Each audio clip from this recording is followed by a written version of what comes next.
All right, let's talk about the very blueprint of a great iOS app, its architecture.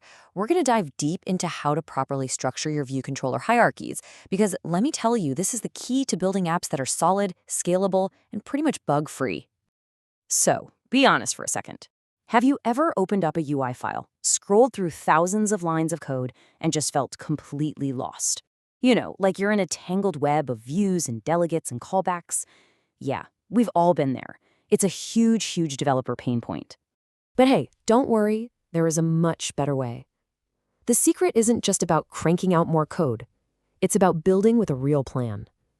So today, we're going to learn exactly how to lay that solid foundation for our UIs and finally move from total chaos to crystal clarity. So where does all that chaos even come from? Well, it usually starts with a pretty common misunderstanding. And this is the hidden cause of so many of those frustrating UI bugs. You know, the ones where views just don't show up when they should, or your data gets all out of sync. And here is the absolute core concept you've got to get. View controllers are not islands. They just don't exist in a vacuum. Every single one, in every app you've ever used, lives inside a bigger structure, kind of like a family tree. And this structure, that's the view controller hierarchy. Okay, so if ignoring that structure is what causes all the mess, let's dive into this thing. Think of it as our UI blueprint. It's the architectural plan that brings order, predictability, and honestly, a lot of sanity back into your code. So what is it really? The view controller hierarchy is basically the system iOS uses to organize everything on screen. It manages what views you see, how you navigate between them, and it makes sure all those important lifecycle events like view did appear get triggered at the right time. And it all starts in one place. Every app begins with a UI window, and that window holds your very first view controller, what we call the root. Now, that root controller usually comes in one of two flavors. On one hand, you've got your basic content view controller, a regular screen with its own stuff, like a settings page. But on the other hand, you have the real organizational powerhouse, the container view controller. Its whole job is to manage and display other view controllers. This is where the real magic happens. And you already know these guys. Seriously, you use them every single day. The UINavigationController gives you that classic push and pop stack. UITabBarController is what powers the bottom of apps like Instagram. And UI Split View Controller, that's essential for making those awesome adaptive layouts on the iPad. So these containers introduce a really important idea, the relationship between the container itself and the content it holds. Let's make this whole abstract hierarchy idea totally concrete and visualize it like a family tree with parents and children. Okay, check this out. This slide lays it all out perfectly.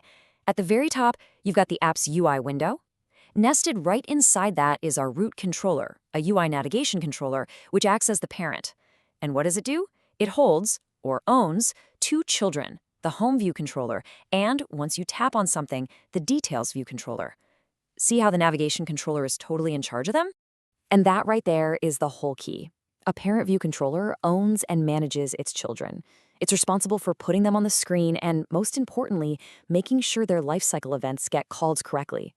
It's a relationship with really clear responsibilities, and when you get it right, a ton of stuff just works automatically. Now, this whole relationship thing brings us to the most practical, hands-on part of this whole explainer. If you want to build your own custom containers or embed one controller inside another, you have to follow these 3 golden rules. This is your how-to guide for keeping your code bug-free.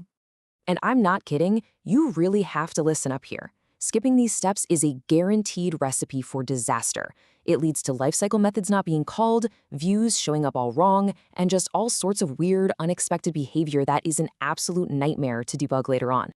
So what are these 3 golden rules? When you're adding a child controller, just think of it as a simple 3-step checklist that you must follow in this exact order. Number 1, call addChild.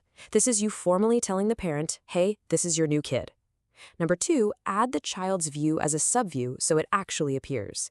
And number 3, you absolutely must call didMove to parent on the child to say, okay, the move is complete.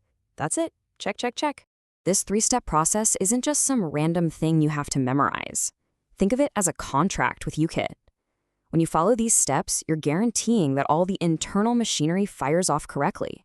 All those view appear and view did disappear calls, they just work like magic. You held up your end of the deal, so now UKit can do its job. Okay, so we've covered the what and the how. Now for the really exciting part, the why. Let's see how mastering this technique unlocks some seriously incredible modular power for you and your apps. Now, what's really interesting about this slide is that this is the real payoff. This is why we do all that careful work. It lets you build truly modular components. Imagine creating a small, reusable profile card view controller with all its own logic, and then just dropping it onto 5 different screens. You can break down a super complex dashboard into smaller, manageable child controllers. This is the absolute key to writing clean, reusable, and scalable UI code. All right, let's bring it all home. We're going to distill everything we've learned down into one core principle for building better apps. This is your architect takeaway. So the crucial point is this. If you remember only one thing, let it be this. The view controller hierarchy defines the structure of your UI. And that parent-child relationship, when you implement it with those 3 golden rules, ensures the correct behavior. Get the structure and the behavior right, and you're already way ahead of the game. You now have the blueprint for creating clean, robust view controller architectures. So the next time you're in your own codebase, take a look around at your UI and ask yourself a new question. What custom container could I architect next?